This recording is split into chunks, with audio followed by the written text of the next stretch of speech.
Praise the lord. ఈరోజు దేవుని వాక్యము 2వ దినవృత్తాంతములు 33వ అధ్యాయం 9వ వచనం.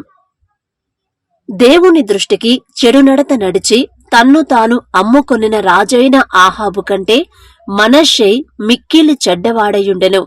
అదియునుగాక అతడు అన్యజనుల కంటెను మరింత అక్రమముగా ప్రవర్తించెను.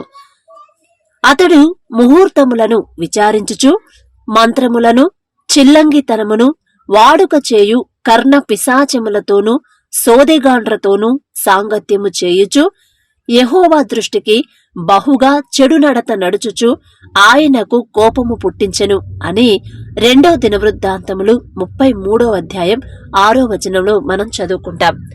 అయితే ఇప్పుడు మనలో కూడా చాలా మంది ముహూర్తాలు చూస్తారు కదా. ఏదైనా ఇల్లు కట్టాలంటే ఖచ్చితంగా సిద్ధాంతిని పిలిపించి ఏది ఎక్కడుండాలి, ఏది ఏ దిశలో ఏ గది కట్టాలి, వంటగది ఏ దిక్కులో ఉండాలి అని ప్రతిదీ కూడా మనం సిద్ధాంతుల్ని పిలుస్తాం కదండి. ఒకటి దేవునికి లోబడాలి అని మనకు ఆశ కలిగి ఉన్నా కూడా మళ్ళీ ఏదైనా ఇల్లు కట్టాలన్నా ఏదైనా వ్యాపారం ప్రారంభించాలన్నా దేనికైనా సరే ముహూర్తం అనేది మనం చూస్తాం. ఖచ్చితంగా చాలా మంది చూస్తారండి. మా ఇంట్లో కూడా అంటే మా నాన్న చూడడు. మా నాన్న ఇంతకు ముందు అంటే దేవుణ్ణిలో పూర్తిగా ఉండక ముందైతే జాతకాలు చెప్పేవాడు. క్రైస్తవుడే, చిన్నప్పటి నుంచి క్రైస్తవ కుటుంబంలో పుట్టినవాడే, క్రైస్తవ కుటుంబంలో పెరిగినవాడే గాని జాతకాలంటే చాలా ఇష్టం. ఆ బుక్స్ చదివేవాడు, జాతకాలు చెప్పేవాడు. కరెక్ట్ గా నాన్న ఏది చెప్పాడంటే, ఎవరికైనా చెయ్యి చూసి జాతకం చెప్పాడంటే ఖచ్చితంగా అది జరిగిందండి. చాలా మందికి జరిగింది. అంటే దేవుణ్ణిలో అంతకు ముందు దేవుని మీద భయము భక్తి కలిగి ఉండేవాడు. కానీ పూర్తిగా దేవుని మీద ఆధారపడడం, పూర్తిగా దేవునికి అర్పించుకోవడం అది చెయ్యక ముందు లోకపరంగా ఉన్నాడు కదా. ఆ టైంలో చాలా మంది నా దగ్గరకు వచ్చి జాతకం చెప్పించుకునేవాళ్ళు. చెప్పాడంటే మాత్రం చెయ్యి చూసి జాతకం చెప్పాడంటే ఖచ్చితంగా అది జరిగన్నా ఉండాలి. అంటే జరిగింది చెప్తాడు కదా. జాతకాలు చెప్పేవాళ్ళు జరిగింది, ఇదిగో ఇట్లా జరిగింది నీకు ఇంతకు ముందు అని చెప్తాడు. ప్లస్ భవిష్యత్తులో ఏం జరగబోతుందో కూడా చెప్పాడంటే అది ఖచ్చితంగా జరిగిందండి. నాకు చెప్పాడు. అంటే నేను చిన్నప్పుడు గాని మ్యారేజ్ అయిన తర్వాత కూడా నాకు చెప్పాడు. అలా చెప్తాడు. అంత చక్కగా చెప్తాడు నాన్న. అంటే అంత జ్ఞానం ఇచ్చాడు తండ్రి. కాకపోతే ఇక ఎప్పుడైతే దేవునిలోకి పూర్తిగా దేవుని మీద ఆధారపడడం అలవాటు చేశాడు తండ్రి, అప్పటి నుంచి ఇంక వదిలేశాడు. ఇది తప్పు కదా. ముహూర్తాలు విచారించడం నిజంగా అండి. క్రిస్టియానిటీలోనే నాకు భలే బాధేసిద్ది. అరే మనం దేవుని మీద ఆధారపడాలి, దేవుని నుంచి మనం సమాధానం పొందుకోవాలి కదా. అయ్యా మరి నేను ఇది మొదలు పెట్టాలనుకుంటున్నాను, మీ చిత్తం ఏంది అని దేవుణ్ణి అడిగి మనం మొదలు పెట్టాలి కదా. అలా కాదండి, ముహూర్తాలు చూస్తారు. మళ్ళీ కొంతమంది అయితే ఏదన్నా జ్వరం వచ్చి తగ్గకపోయినా, ఇంకా వేరే ఏమన్నా మనిషిలో ఏమన్నా మార్పులు కనపడితే మంత్రం పెట్టే వాళ్ళ దగ్గరికి వెళ్తారు. చిల్లంకితనం వాళ్ళ దగ్గరికి, కర్ణపిశాచాలతో సోది చెప్పించుకుంటారు. చాలా మంది సోది అయితే చాలా మంది చెప్పించుకుంటారు. అదే ఉందిలే, తప్పే ఉందిలే అన్నట్టు తక్కువ చేస్తారు. కానీ అది చాలా యెహోవా దృష్టికి బహుగా చెడు నడతంటది. చాలా కోపం అంటండి దేవుని దృష్టికి. అదే చేశాడు మనషే అదే చేశాడు. ముహూర్తాలు విచారించుచు. మనం విచారించాల్సింది ఎక్కడా? దేవుని దగ్గర కదా. మన అంత గొప్ప దేవుని దగ్గర మనం విచారణ చేయకుండా ముహూర్తాలు చూసుకోవడం, సిద్ధాంతులు పిలవడం, ఏ దిక్కున ఏది ఉండాలి, ఈశాన్యంలో బరువు పెట్టకూడదంటారు కొంతమంది. ఇంకొంతమంది ఏదో చెప్తారు. అటుపక్క తల పెట్టొద్దంటారు, ఇటుపక్క అది పెట్టొద్దంటారు. అసలు మనం క్రిస్టియన్స్ లో పుట్టి దేవుని కృపచేత ఇంత చక్కగా ఏది ఎప్పుడు జరగాలి, ఏది ఎప్పుడు ఏం చేయాలి, ప్రతిదీ దేవుని చేత ప్రేరేపించబడి మనం ముందుకు నడవాలి గాని మనుషుల మీద ఆధారపడి అపవాదిని ఫాలో అయితే దేవునికి ఎంత కోపం అండి. దేవుని విషయంలోనండి ఒకటే గమనించండి, మనల్ని ఎంతగా ప్రేమిస్తాడో ఆయనకు నచ్చని పని ఒక్కటైనా సరే అది ఆఫ్ చేసినా సరే అంత కోపం అండి తండ్రికి. ఆయన కోపం పుట్టిస్తే ఇక మనం బ్రతకగలమా? దేవునికి కోపం తెప్పించి మనం ప్రశాంతంగా ఉండగలమా? ఇక ఆయన నుంచి ఆ కోపంలో నుంచి వచ్చే శాపం మనకెంత ఇబ్బంది, అసలు తట్టుకోగలవా? కాబట్టి ఈ మాటలు వింటున్న మీరు ఒకవేళ ఎవరైనా ఈ ముహూర్తాలు చూడడం గాని, మంత్రాలు వేపించుకోవడం గాని, కర్ణపిశాచాల దగ్గర గాని, సోదె చెప్పించుకోవడం గాని అలాంటివి ఎవరన్నా చూస్తా ఉంటే ఈ మాటలు వింటున్న మీరు, నాకు నిన్నటి నుంచి ఇదే వస్తుంది మనసులో, శకునములు చూడడం, ముహూర్తాలు చూడడం ఇదే వస్తుంది. కానీ నాకు ఎలా చెప్పాలో నాకు అర్థం కావట్లా. కానీ దేవుని గొప్పతనం నాకు వాక్యం చూపించాడు, ఆ ప్రకారమే చెప్పమని దేవుని కృప అండి. నేనేదో మీకన్నా భక్తి పర్రాలను కాదండి, నాకు అసలు అర్హత కూడా లేదు. కానీ ఇలా ఉన్నారు, నాకు బాధేసిద్ది. ఒక పక్క ప్రార్థన చేస్తా, ఒక పక్క దేవుని మీద ఆధారపడి మళ్ళీ ముహూర్తాలు చూడడం, మంచిదా కాదా, ఇది ఈరోజు మంచి రోజా, నాకు అసలు బల బాధేసిద్దండి. మా నాన్న అయితే అసలు ఊరుకోడు.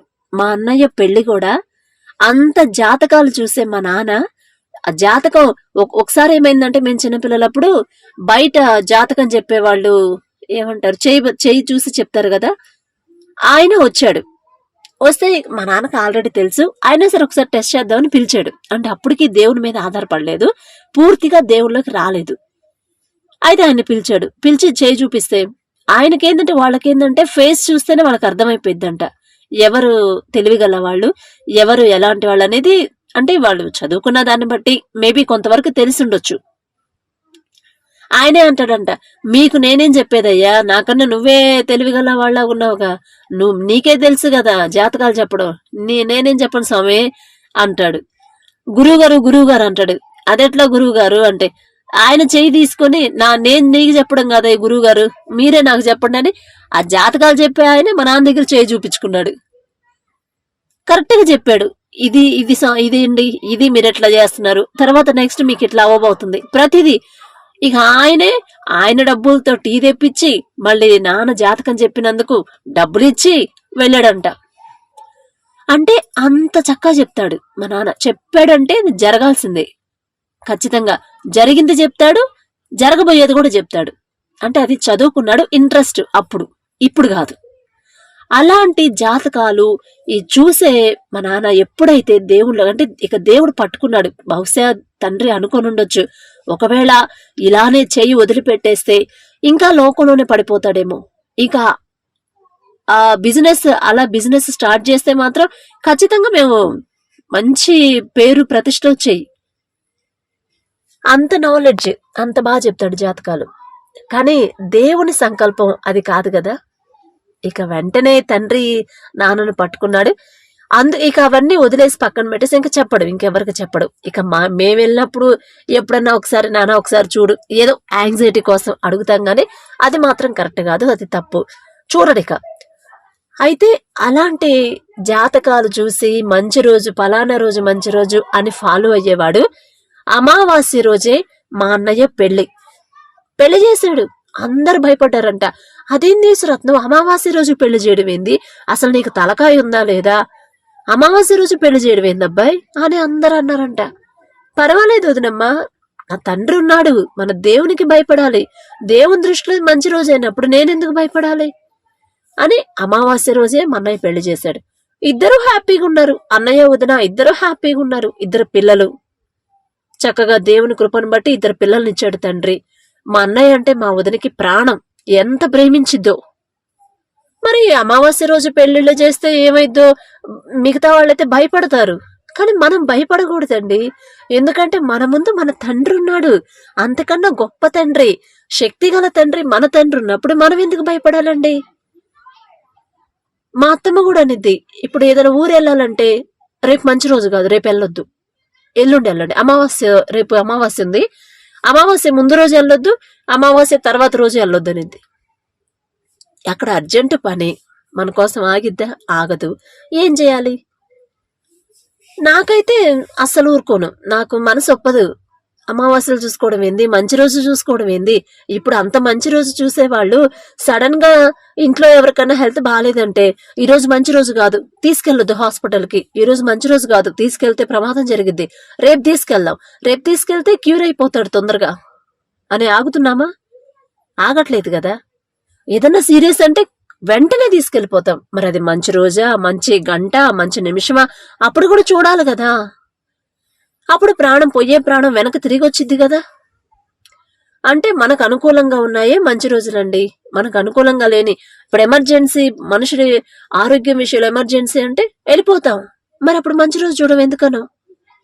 కాబట్టి అవి మంచి రోజులు చూడడం,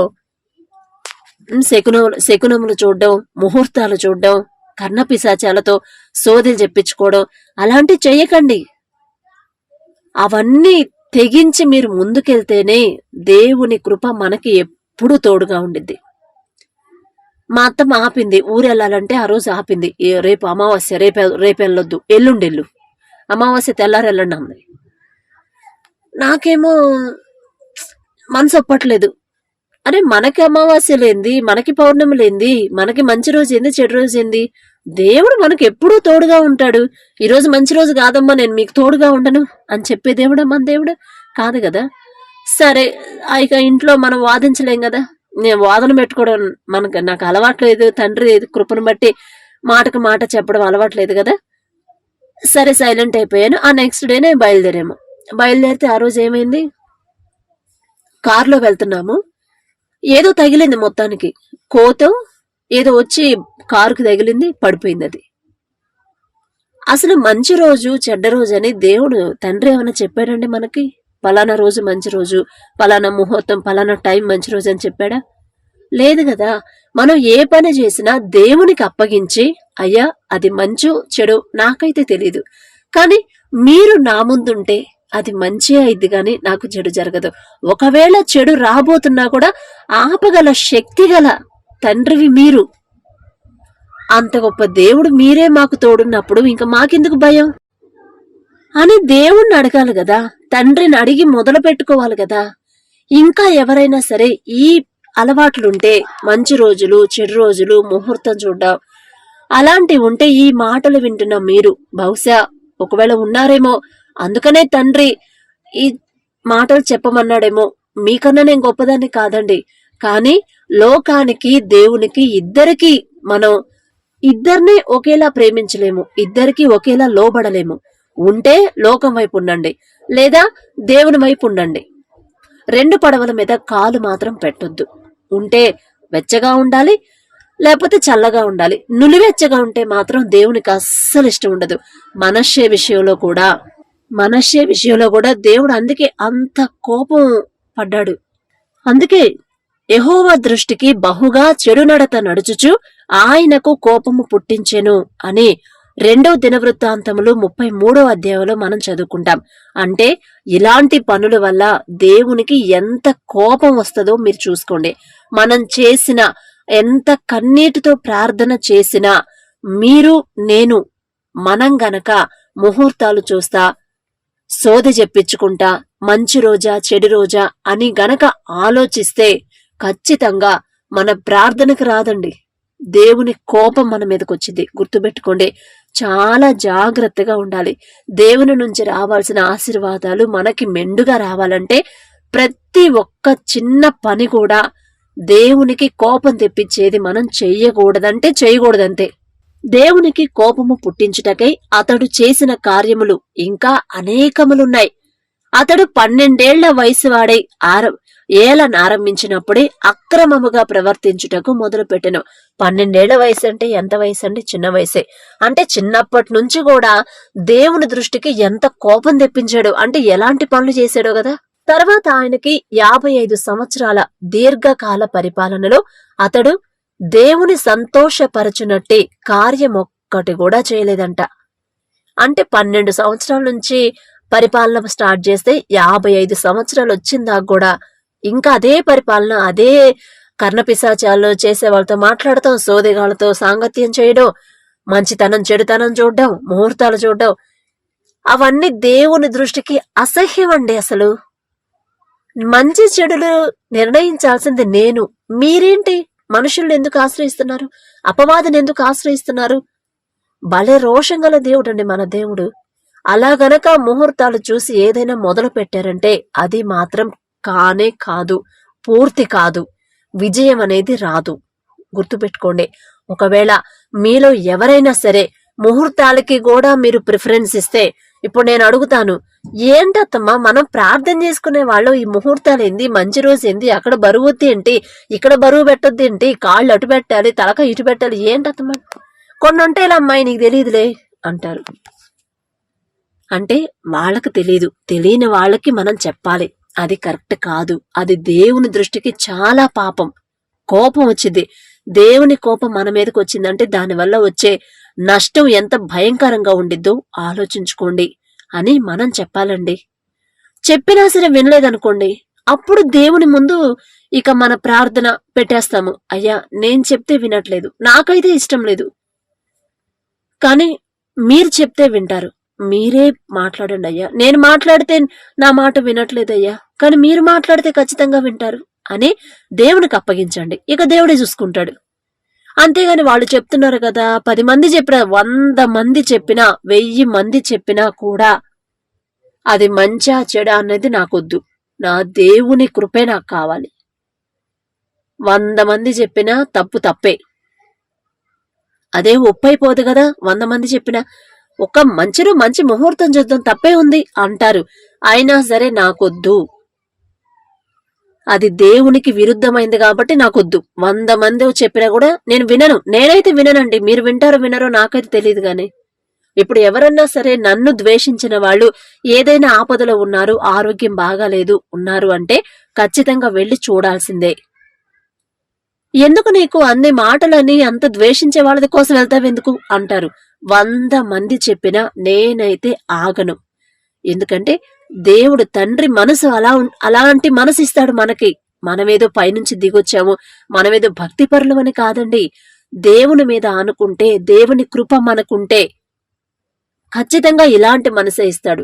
అది మంచి అయితే మంచి చేయమంటాడు, చెడైతే గద్దిస్తానే ఉంటాడు. వద్దమ్మా అది వద్దు, అందరూ చేసిన నువ్వు మాత్రం చేయొద్దు. ఇదే ఈ శకునాలు చూడడం, మంచి రోజులు చూసుకోవడం, ఇదే 100 మంది 1000 మంది చూసుకొని, లోకమంతా చూసుకొని నువ్వు మాత్రం చూడొద్దు అని ఖచ్చితంగా మనకి ప్రేరణ కలిగిద్ది. అలా కలిగినప్పుడు మనం దేవుని మాట వింటేనే ఆయన నుండి ఆశీర్వాదాలు మనం పొందుకుంటాం. నేను పొందుకున్నానండి, అంటే మీకన్నా నేను గొప్పదానని కాదండి. దేవుని ఆశీర్వాదం, దేవుని కృప మనకి ఎలా తోడుండిద్ది, ఏ విషయాల్లో మనం ఎలా ఉంటే దేవుని కృప మనకి నిజంగా తోడుగా ఉండిద్ది అనే దానికి నేను చెప్తున్నాను. మా నాన్న 100 మంది చెప్పినా వినడండి. అయ్యా అది మంచి రోజు కాదయ్యా, అయ్యా అది మంచి పని కాదు, చెయ్యొద్దు, వేసొస్తుంది, దానివల్ల నీకే నష్టం కలిగిద్దంటే కలగని వదినా పర్వాలేదు అక్క, కలగని, నష్టం వచ్చినా పర్లేదు, ఆమె అంత ఇబ్బందిలో ఉంటే వద్దంటారింది, పర్వాలేదు అని ఇక రివర్స్ లో మేము ఎంత వ్యతిరేకమే మాదంతా. అలాగే పెంచాడు మమ్మల్ని కూడా.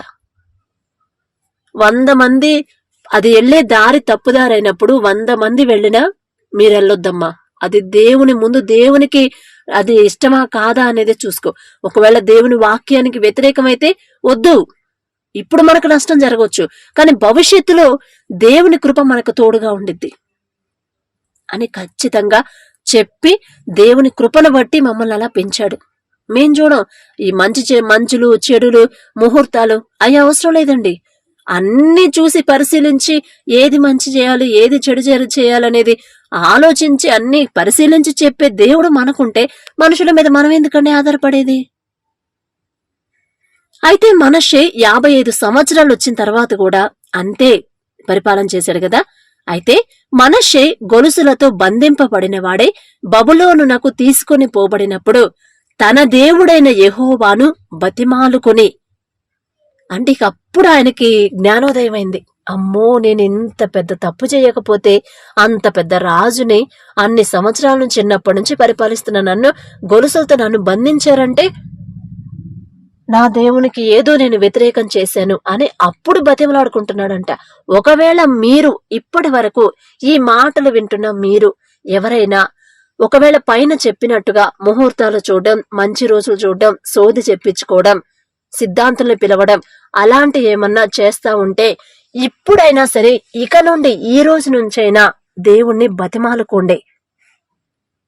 అయ్యా నేను చేసిన తప్పయ్యా, క్షమించండి అయ్యా, తెలివి తక్కువాడిని, తెలివి లేనివాడినయ్యా, తెలివి లేనిదాన్నయ్యా, ఏదో తెలియక చేశానయ్యా, క్షమించయ్యా అని మనస్ఫూర్తిగా తండ్రి పాదాలు పట్టుకోండి. తన పితరుల దేవుని సన్నిధిని తన్ను తాను బహుగా తగ్గించుకొనేనని దేవుని వాక్యంలో మనం చదువుకుంటాం. చేసిందేదో చేశాడు, మరి తెలివి ఉండి చేశాడో తెలివి లేక చేశాడు.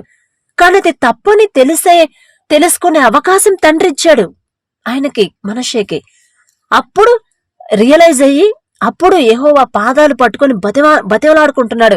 నా పితరుల దేవా, నన్ను క్షమించయ్యా, నేను చేసిన తప్పయ్యా, ఎంత భయంకరమైన తప్పునయ్యా.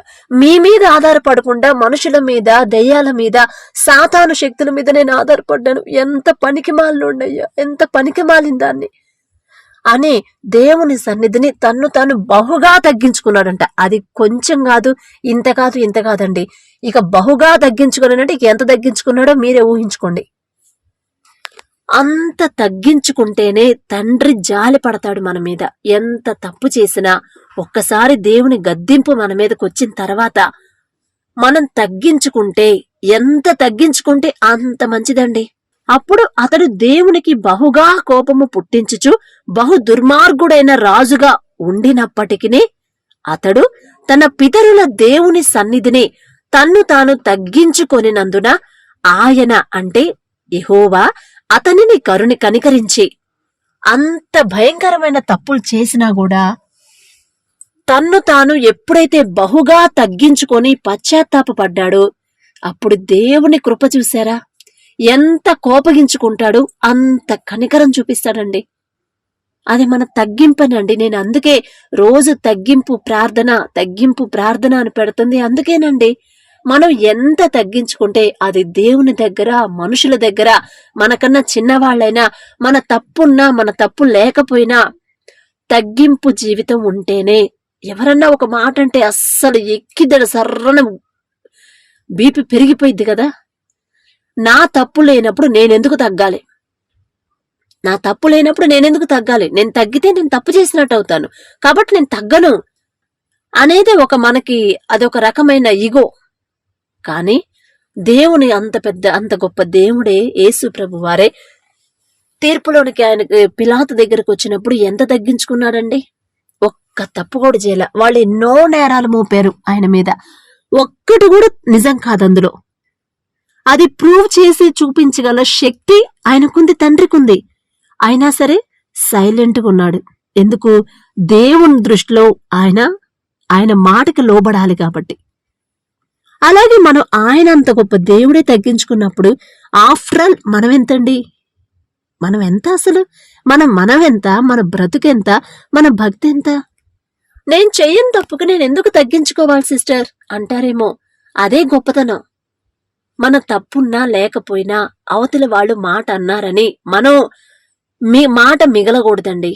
ఎప్పుడైతే తగ్గించుకుంటామో అప్పుడు మన పక్షాన దేవుడు యుద్ధాన్ని స్టార్ట్ చేస్తాడు. నా జీవితంలో చేశాడు యుద్ధం. ఆ యుద్ధంలో నన్ను గెలిపించాడు. ఎందుకంటే కేవలం వాళ్ళెన్ని మాటలైనా అన్నని, ఎన్ని నిందలైనా అనని తగ్గించుకునే మాట్లాడకుండా తగ్గించుకొని ఉన్నాను కాబట్టే ఉంచాడు తండ్రి. మళ్ళీ అది నా గొప్పతనం కాదు, నేనే తగ్గించుకున్నాను, నేనే ఉన్నాను అని గొప్పగా చెప్పడం కాదండి. ఆ తగ్గింపు అనేది తండ్రి నాకు ఇచ్చాడు. చిన్నప్పటి నుంచి నేను అడిగింది అదే, సాత్వికమైన మనసు నాకు ఇవ్వయ్యా అని అడిగాను, ఇచ్చాడు తండ్రి. మనం ఏదైతే ఆసక్తిగా అడుగుతామో అది ఖచ్చితంగా ఇస్తాడు, మంచిది కాబట్టి. అలాగే తగ్గించుకునే మనసు నాకు ఇచ్చాడు. నా తరపున యుద్ధం చేశాడు, నా తప్పు లేదని ప్రూవ్ చేశాడు. నన్ను దూషించిన వాళ్ళకి శిక్ష వేశాడు నా కళ్ళ ముందే. అలాంటి యుద్ధాలు మీ జీవితంలో కూడా జరగాలి అంటే ఒక్కటేనండి, దేవుని ముందు, మనుషుల ముందు తగ్గింపు జీవితం కలిగి ఉండడమే. ఒక మాట అన్నా అనుకోనివ్వండి, పర్వాలేదు. మనం ఎలాంటి వాళ్ళో మన తండ్రికి తెలుసు. ఆ మనం ఎలాంటి వాళ్ళమో మనల్ని మాట అనే వాళ్ళకు కూడా తెలిసేలా చేస్తాడు తండ్రి. ఆ అవకాశం మనం ఇవ్వాలి దేవునికి. మనమే ముందు వాళ్ళు ఒక మాట అంటే మనం 2 మాటలు అంటే ఇక దేవుడు వచ్చి ఎంటర్ అవుతాడా?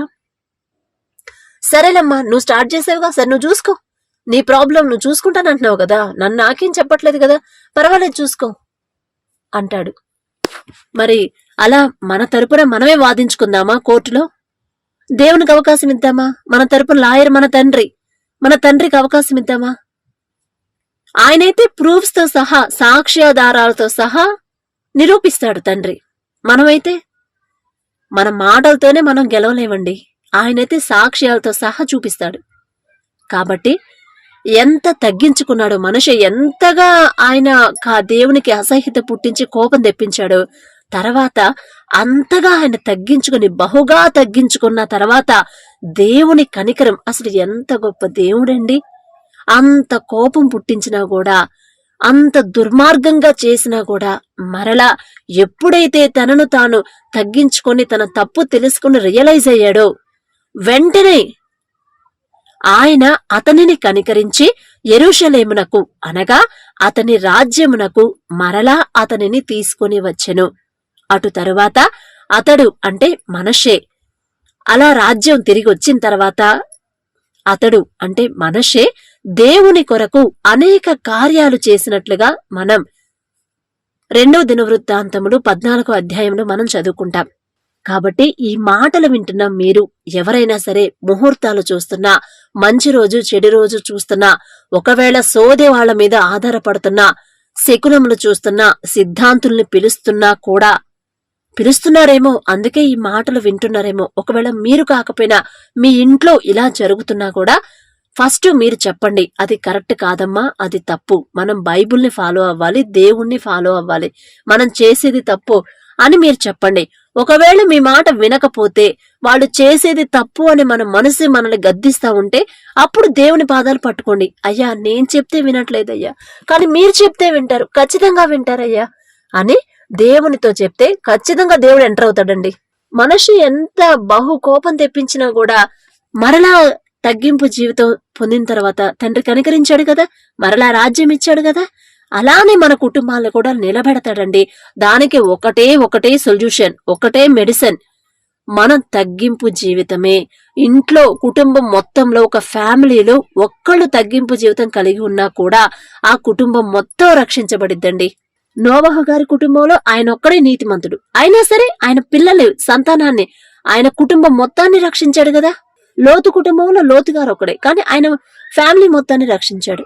కాబట్టి ఒక్కళ్ళు నీతిగా ఉన్నా సరే చాలండి. మనం నేర్పించాలి, మనం నేర్చుకోవాలి, మన పిల్లలకు నేర్పించాలి.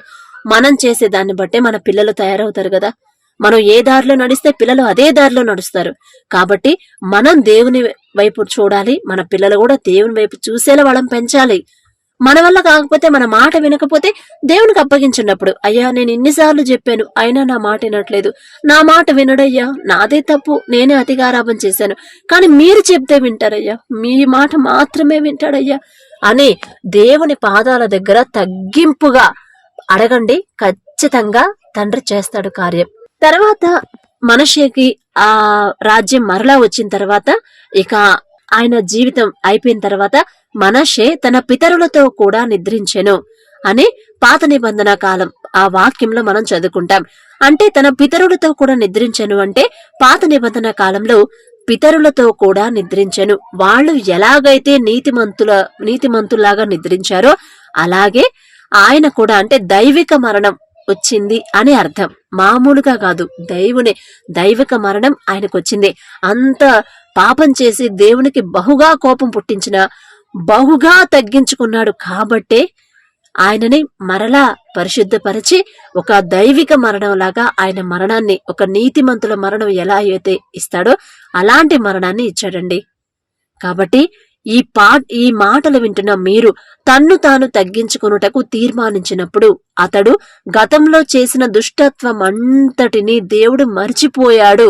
దేవుడు మర్చిపోవాలి అంటే ఒక్కటే దానికి సొల్యూషన్, మనం తగ్గింపు ప్రార్థన, తగ్గింపు జీవితం, తగ్గింపు నడవడి, తగ్గింపు మాటలు, తగ్గింపు ప్రవర్తనే కావాలండి. అదొక్కటి మీరు అలవాటు చేసుకోండి. మనకు రాదు. ఇప్పుడున్న ఈ జనరేషన్ లో, ఇప్పుడు ఇంకా హైటెక్ లో నడుస్తున్నాం కదా, అస్సలు కుదరదు. ఇగో, ఒక్క మాట అంటే పడలేని ఇగో వస్తుంది మనకి. అది తీసి పక్కన పెట్టమని తండ్రినే అడగండి. అయ్యా నాకు తగ్గింపు జీవితం కలిగి ఉండాలని నాకు ఆశగా ఉంది, కానీ నా వల్ల కావట్లేదయ్యా అని అడిగితే ఖచ్చితంగా తండ్రిస్తాడు. కాబట్టి అలాంటి తగ్గింపు జీవితం, తగ్గింపు మాటలు, తగ్గింపు ప్రవర్తన మీకివ్వాలని మనస్ఫూర్తిగా దేవుని అడుగుదామా? ఒక్కసారి కళ్ళు మూసుకోండి. కృపగల దేవా మీకు స్తోత్రం, రాజాది రాజా మీకు స్తోత్రం, దేవాది దేవా మీకు స్తోత్రం తండ్రి. నా దేవా మనషే ప్రభువా మరి చిన్నప్పటి నుంచే రాజ్యాన్ని అప్పగించినప్పుడు మరి మీకు వ్యతిరేకంగా మీకు కోపం పుట్టించేలా బహుగా కోపం తెప్పించేలా ప్రవర్తించినప్పటికీ తండ్రి తనను తాను ప్రభువా మరలా తండ్రి బబులోనికి చెరలోకి తీసుకెళ్లినప్పుడు మరలా ప్రభువా తనను తాను తగ్గించుకొని మీ ప్రేమ మీ కృప ఎలా ఉండిద్దో మీ గొప్పతనం ఏందో తెలుసుకొని తనను తాను తగ్గించుకొని మరలా మీకు బహుగా తగ్గించుకున్నప్పుడు మీ సన్నిధిలో ఎంత కనికరించారు తండ్రి. అదే పరిస్థితిలో ఉన్నామయ్యా మేము. మనషే లాంటి పరిస్థితిలోనే మేమున్నామయ్యా. ఈ లోకంలో ముహూర్తాలు చూస్తున్నాం, మంచి చెడులు చూస్తున్నాం, సిద్ధాంతులను పిలుస్తున్నాం, ఆచారాలు పాటిస్తున్నాం తండ్రి, శకునములు చూస్తున్నాం. అయ్యా క్షమించండి తండ్రి. మరి మనషే చేసిన తప్పు మేము చేయకుండా ప్రభువా ఆయనంత గొప్పవాళ్ళం కాదయ్యా. మీరు మరలా ఆయన మీద కనికరపడి ఆయనకి మరలా రాజ్యం అప్పగించారంటే ఎంత గొప్ప ఎంత తగ్గింపు ప్రార్థన చేసుంటాడు. మరలా మీ కనికరాన్ని పొందాడంటే ఎంత తగ్గింపు జీవితం జీవించి ఉంటాడయ్యా. మరి ఆయనతో పోల్చుకునే అర్హత లేని వాళ్ళమయ్యా. ఆయన అడుగుచున్నాం. అలాంటి వాళ్ళు మాలో ప్రభువా ఉన్నారు తండ్రి. అలాంటి వారు ప్రభువా మాలో ఇప్పటికీ తండ్రి శకునములు చూడడం ప్రభువా మరి ముహూర్తాలు చూడడం, సోద చెప్పించడం, సిద్ధాంతుల్ని పిలవడం తండ్రి ఎంత కోపం తండ్రి. ఇలాంటి పనులు మీకు క్షమించండి ప్రభువా. తెలియక చేస్తున్నారు తండ్రి. మీరు ఈ మాటల ద్వారా ప్రభువా ఎవరైతే ఈ మాటలు వింటున్నారో ఒకవేళ వాళ్ళు అలాంటి పరిస్థితిలో ఉంటే క్షమించి మనషే మీద కనికరపడ్డ దేవా మా మీద కనికరపడి మీ కనికరం మా మీదగా పంపించమని అడిగే అర్హత కూడా లేదయ్యా. కానీ మాకు మీరు తప్ప ఎవరున్నారు తండ్రి. మీ కనికరం కోసం తగ్గింపు ప్రవర్తనతో తగ్గింపు జీవితం ప్రభువా మాకు అనుగ్రహించమని అడుగుచు యేసు నామములో అడుగుచున్నాము తండ్రి. ఆమేన్.